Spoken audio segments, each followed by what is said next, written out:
Hello. Today we are going to be going over our first example of factoring. Um, the example that I'm going to be going over, it's in your notes, and we start with x squared plus 6x equals 0. Now, at first glance, it might be hard to identify what is that they have in common. Now, if you remember that x squared represents x times x, you will see right away that both terms have an x in common. You will factor out the thing that both terms have in common, in this case being the x. So we factor out the x, we are left with x plus 6 equals 0.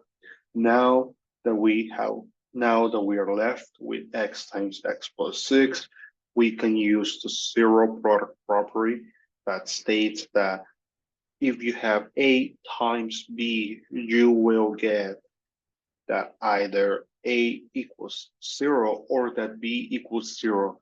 For a more in-depth explanation about the zero product property, please look at your notes. Now,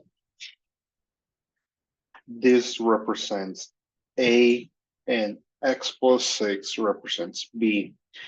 So both of them are being multiplied and the answer is 0.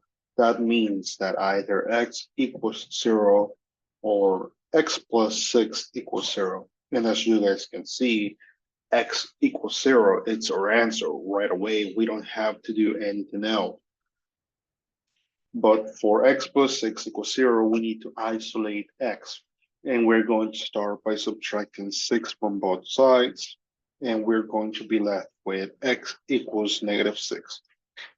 We are going to put our final answer in set notation. So we're going to leave it as solution set.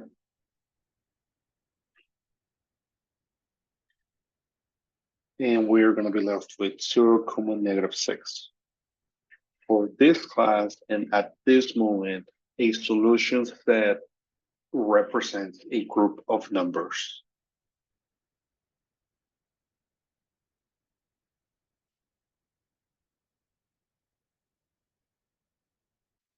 There you go. This is our first example. Do not worry, I will be going over more examples. And until then, I'll see you soon. Have a great day.